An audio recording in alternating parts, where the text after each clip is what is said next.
Muchas bendiciones, hermanos y hermanas. Qué bonito estar otra vez aprendiendo de la palabra del Señor.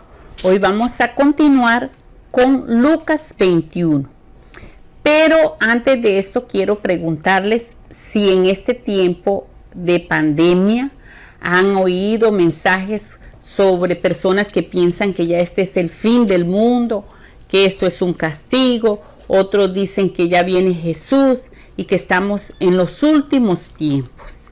Entonces, precisamente el tema de hoy es eso, referente a lo que va a pasar en los últimos tiempos. Y vamos a estar leyendo sobre una palabra profética de Jesús sobre el fin de los tiempos.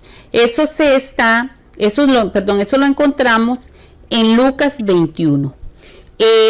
El tema de hoy se llama ¿estás firme para la segunda venida de Jesús? Ese es el tema, es una pregunta.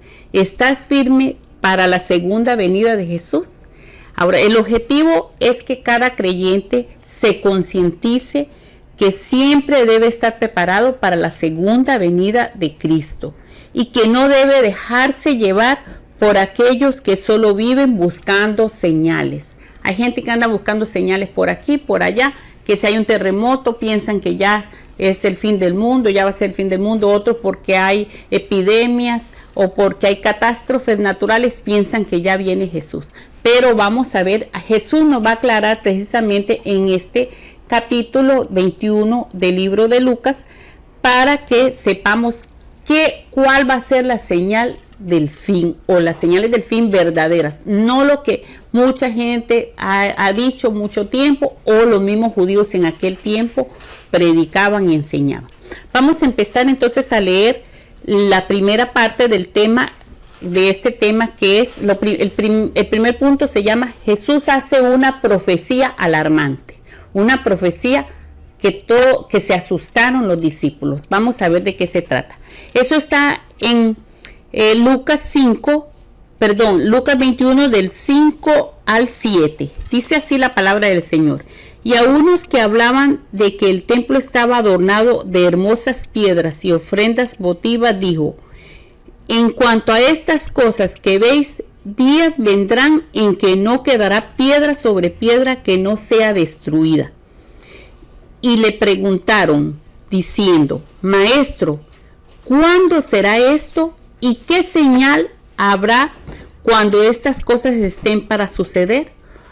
Entonces aquí vemos, hermanos y hermanas, que Jesús quizás iba caminando allí por Jerusalén con sus discípulos y los discípulos vieron aquel templo tan esplendoroso, le llamaban el templo de Herodes porque Herodes lo había edificado más bonito, lo había puesto muy hermoso, precioso, le había puesto, dice que era cubierto de mármol y como parte de oro, con unos adornos preciosos de uvas y cosas bellas, racimos de uvas, y eso, verlo de lejos parecía una montaña de nieve, y cuando el sol pegaba la gente no podía ver mucho aquel esplendor porque reflejaba el oro y el mármol, reflejaban los rayos del sol. Entonces era muy impresionante en aquel tiempo. Dicen que el templo de Herodes era una de las maravillas del mundo antiguo, pero eso no era tanto la situación, lo hermoso, lo esplendoroso, sino lo que significaba para los judíos. Para los judíos significaba que ahí estaba Dios, que ahí moraba. Acuérdense que ellos le decían la casa de Dios. El templo para ellos era la casa de Dios. Y también, entonces dice que era un símbolo nacional de unidad de ellos. O sea, era como la identidad del judío, era la identidad de los israelitas, el templo.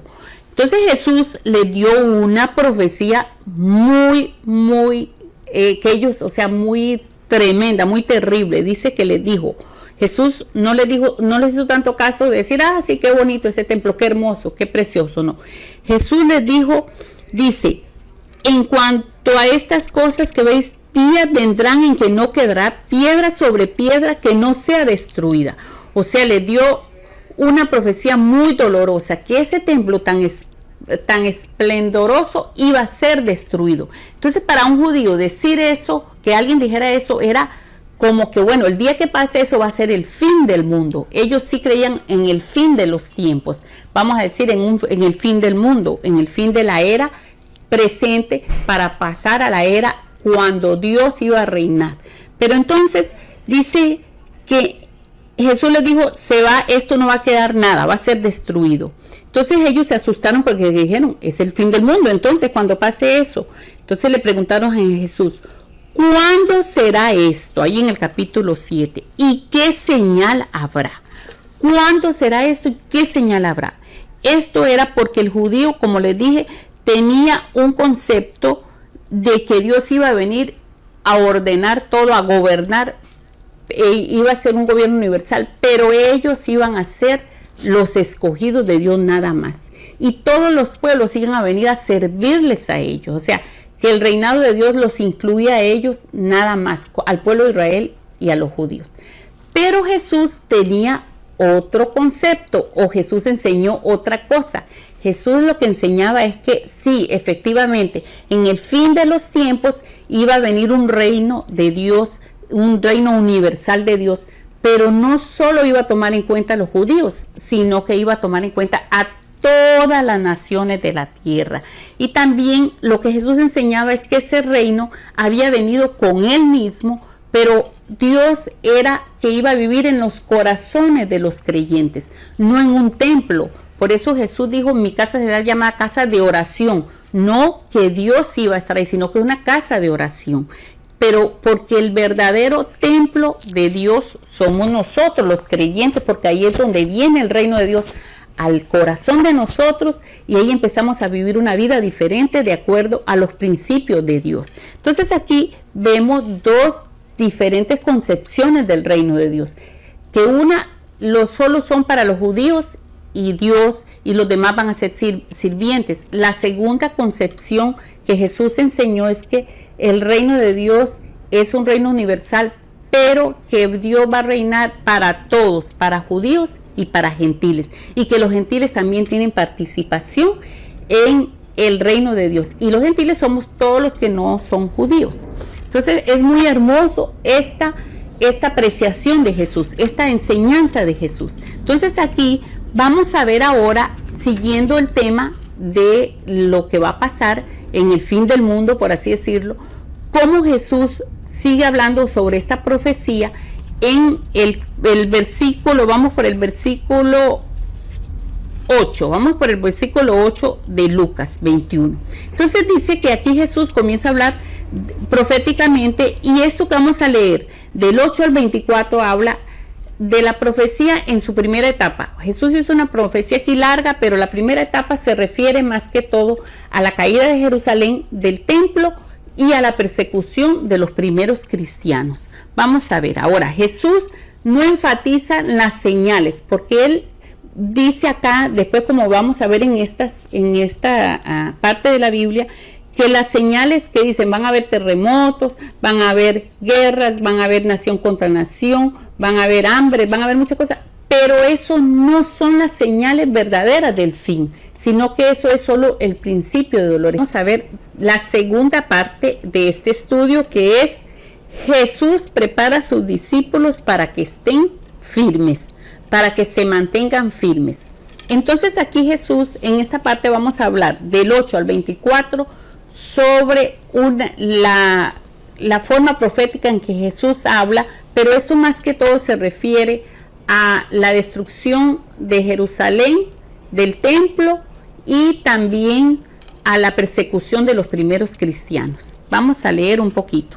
Entonces dice, él entonces dijo, mirad que no seáis engañados, porque vendrán muchos en mi nombre diciendo, yo soy el Cristo, y el tiempo está cerca, mas no vayáis en pos de ellos.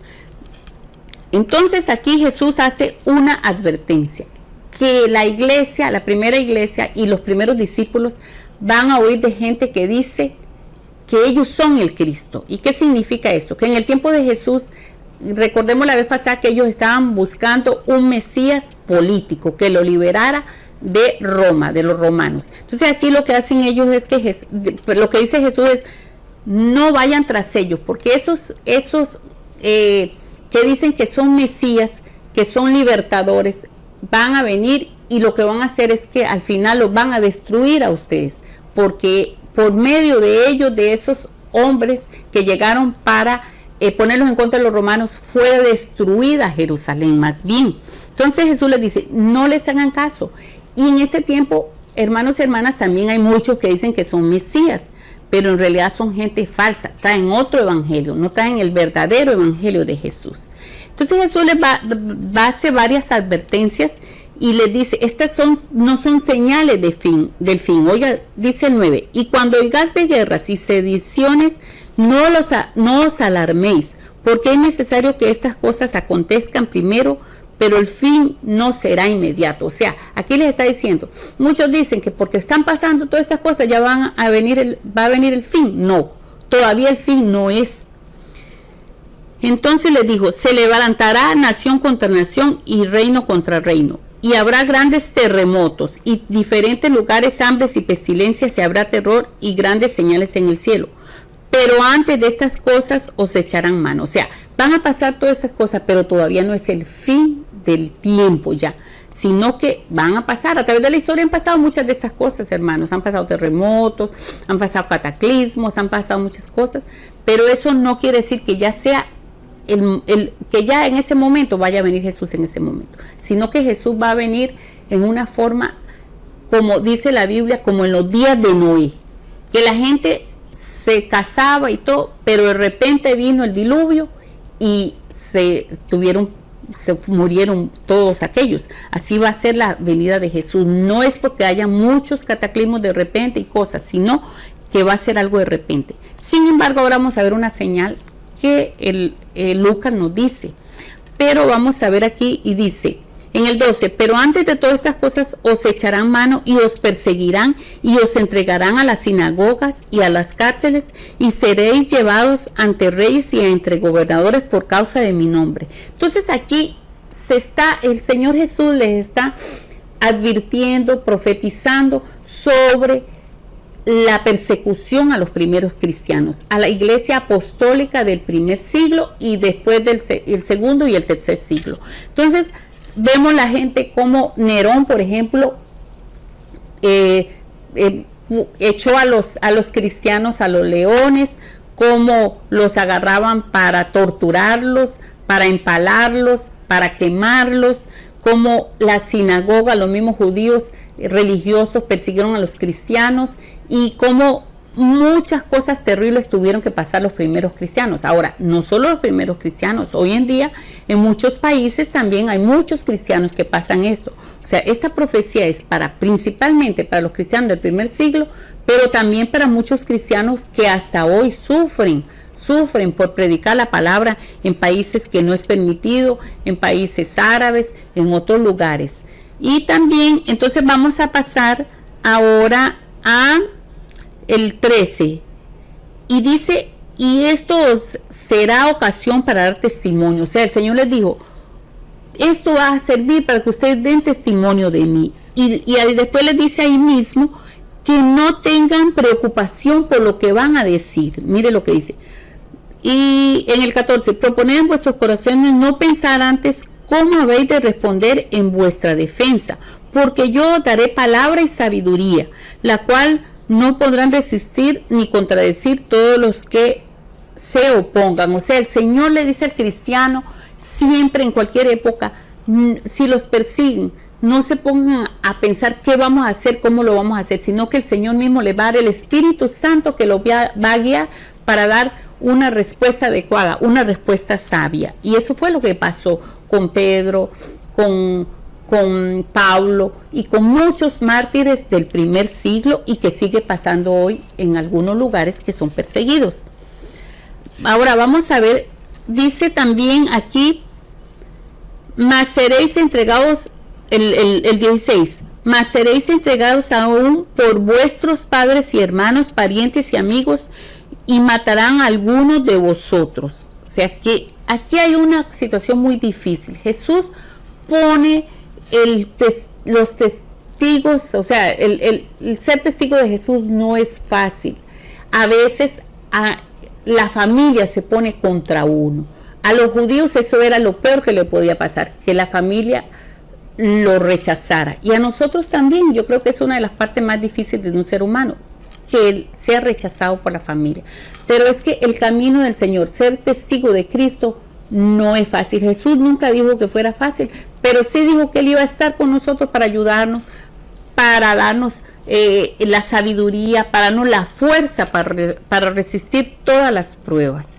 Y esto pasa a veces, cuando uno se hace cristiano verdadero, ya no le gusta participar de muchas cosas de la familia. Por ejemplo, ya uno no le gusta participar de las borracheras, si la familia la hacía, no le gusta participar de chistes vulgares, no le gusta participar de películas que sabe que no son buenas, no le gusta participar de juegos de azar que lo que hacen es enviciar a la gente, no le gusta participar de la tomadera, de la droga. Hay muchas cosas que tal vez las familiares de uno hace y que uno hacía. Entonces ya la gente lo ve como extraño, como raro, y lo rechaza. Pues Jesús nos manda a ser valientes, a ser fuertes, a perseverar, que algún día nuestra familia también puede, y si oramos al Señor, puede conocer a Cristo también. Entonces aquí Jesús les está profetizando los sufrimientos a la iglesia primitiva, por así decirlo, pero también a muchos de nosotros que por seguirlo a Él podríamos sufrir todo eso, pero que sigamos firmes, que estemos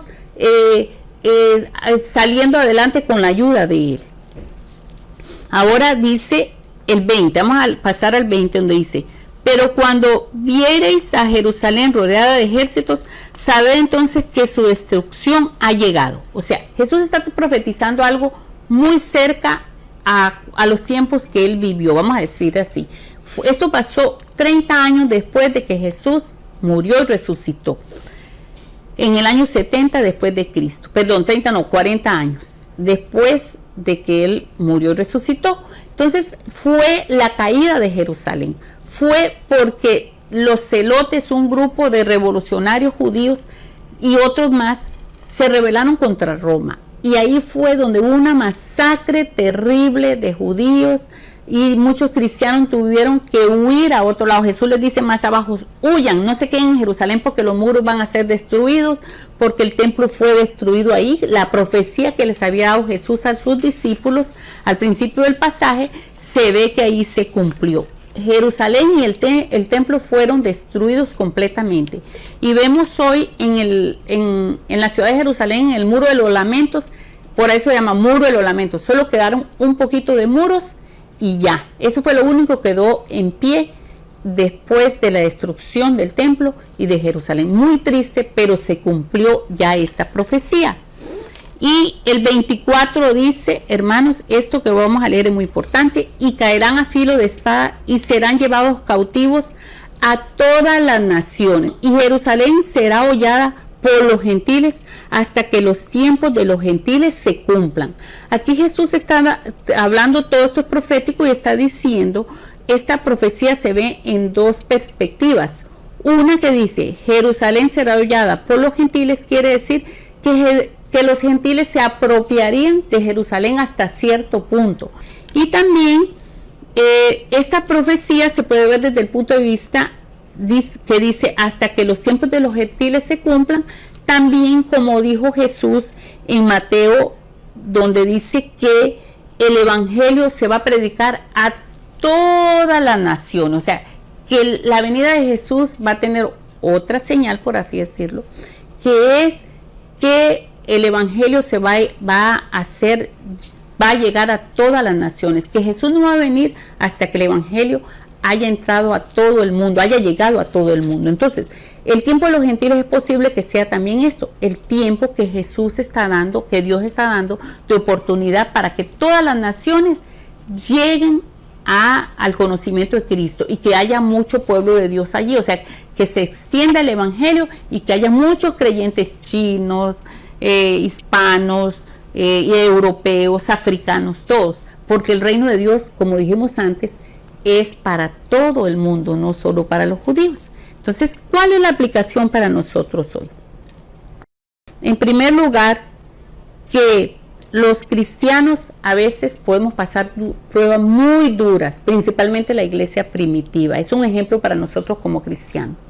Pero también ahora nosotros podemos enfrentarnos a pruebas, a tentaciones para que nos hacen a veces tal vez no poder ser fieles a Dios como nosotros deberíamos serlo. O sea, que ahora los primeros cristianos, por ejemplo, ellos se enfrentaron a persecuciones, a muerte, a tantas cosas difíciles para decir, yo creo en Jesús, Jesús es el Señor.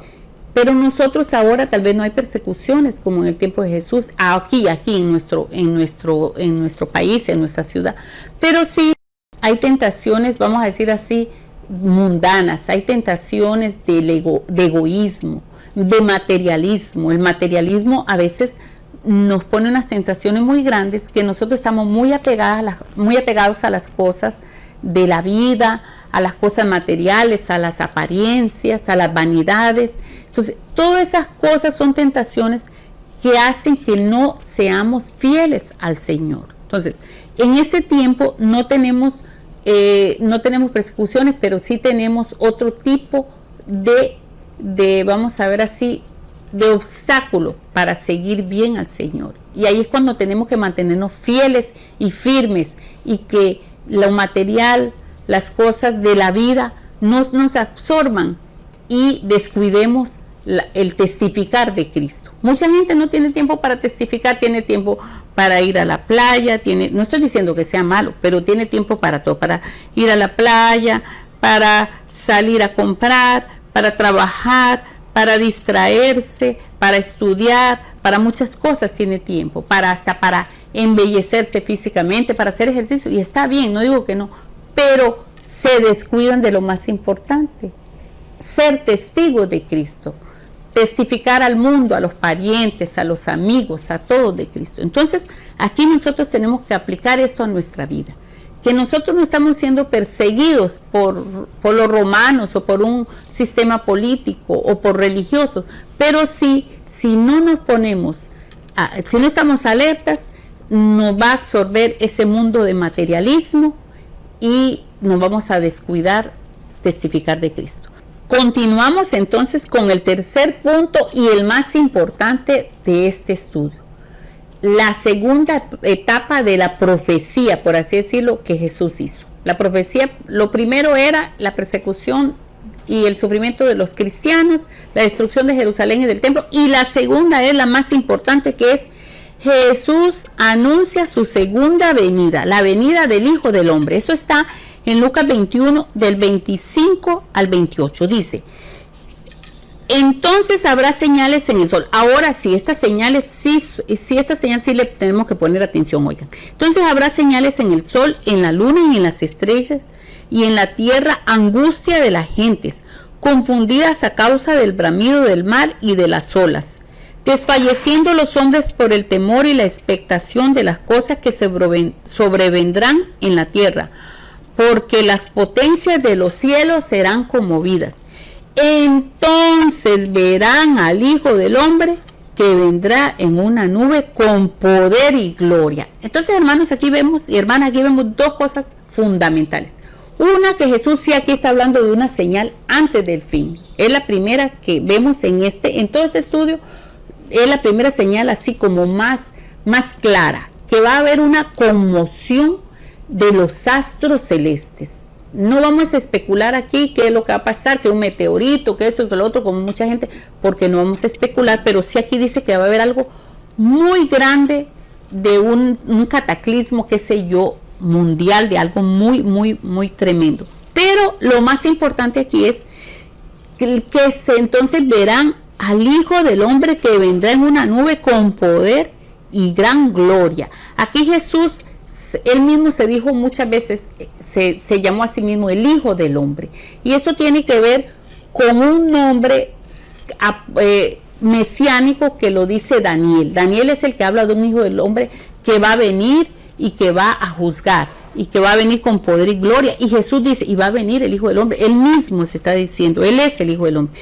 Entonces verán al Hijo del Hombre que vendrá en una nube con poder y gloria. Ya no va a venir como la primera venida que vino como el Hijo del Hombre, pero siervo y humilde. Aquí no, aquí va a venir con poder y gloria, a juzgar, a reinar, el Mesías esperado por todos. Ahí es cuando los judíos se van a dar cuenta que Jesús era el Mesías que ellos no habían rechazado. Ahí es cuando el cristiano va a ver ese día tan precioso, tan maravilloso, que va a ver al Mesías que va a venir con poder y gloria. Entonces dice, cuando estas cosas comienzan a suceder, erguíos y levantados. Oiga lo que nos dice a nosotros.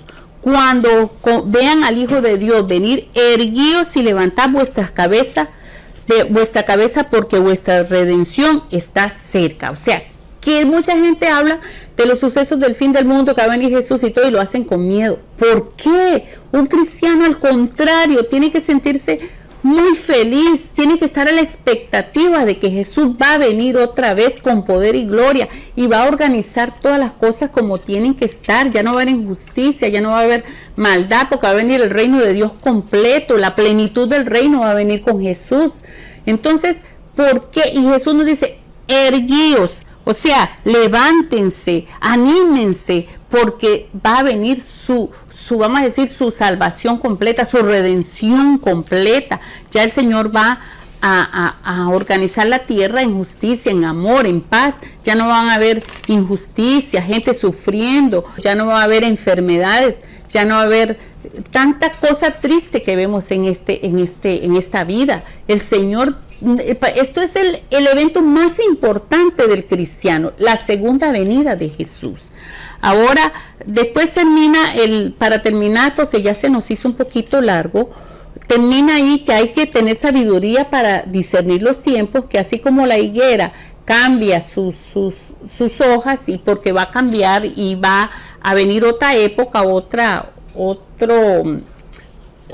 estación, así nosotros también tenemos que pedir al Señor discernimiento para saber cuándo son los tiempos en que Jesús viene, y no por esas señales que dimos antes, por la pandemia, por los terremotos, no, es porque el Señor va a venir, y va a venir por un pueblo que esté preparado. Ahora vamos a ver qué dice el número del 34 al 38.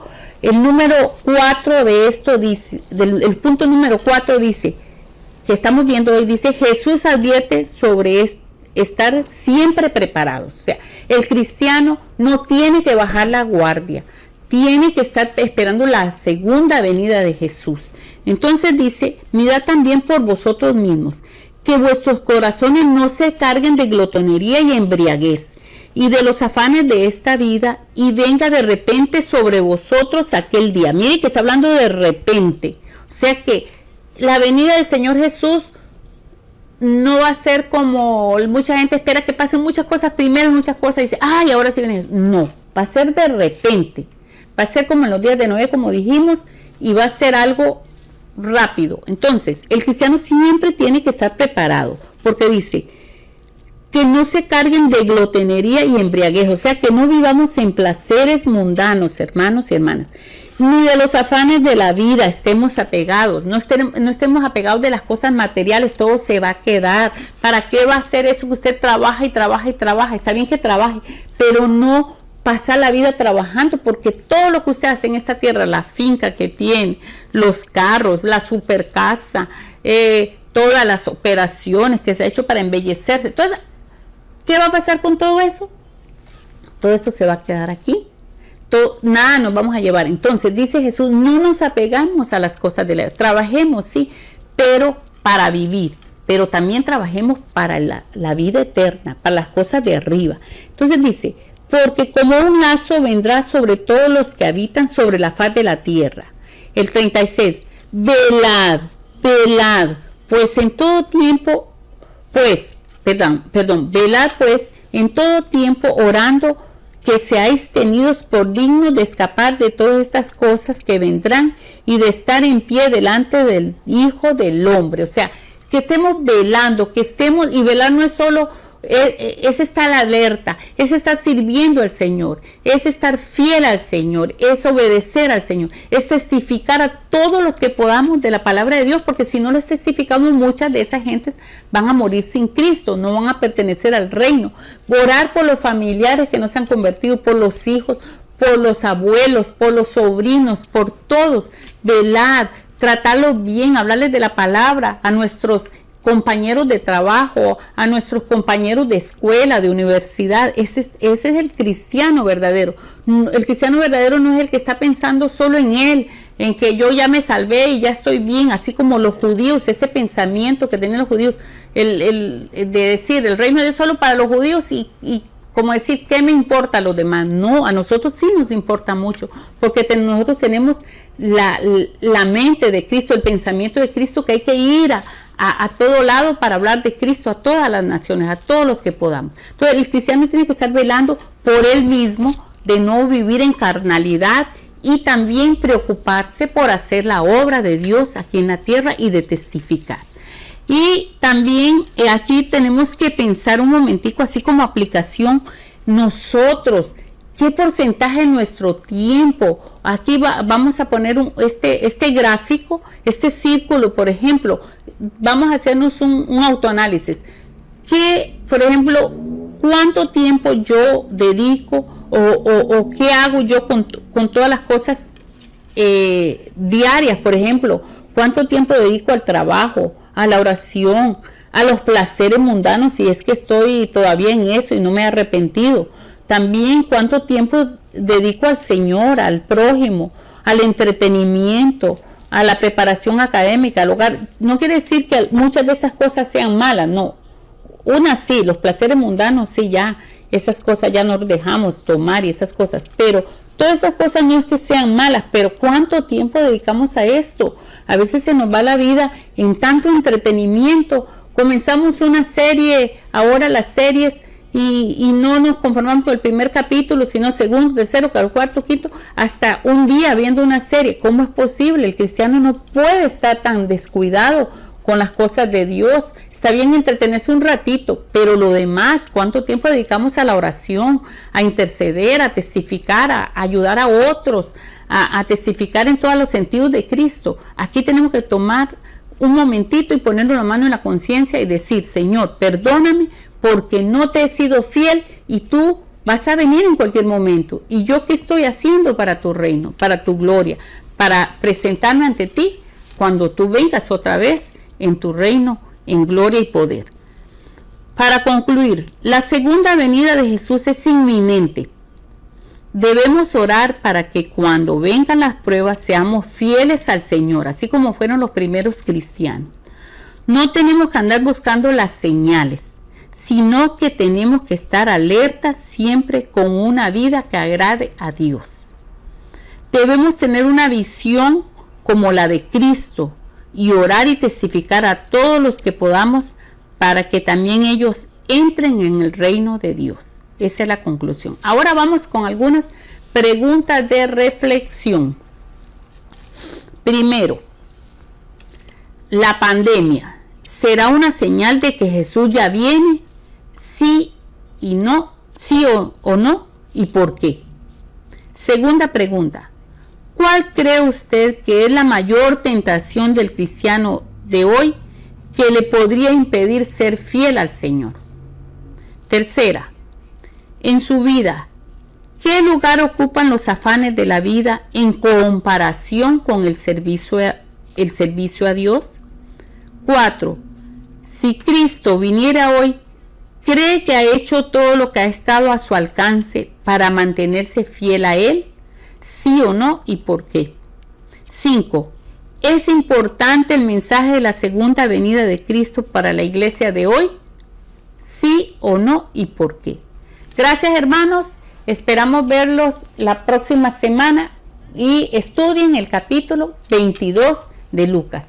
Que el Señor los bendiga mucho. Hasta pronto.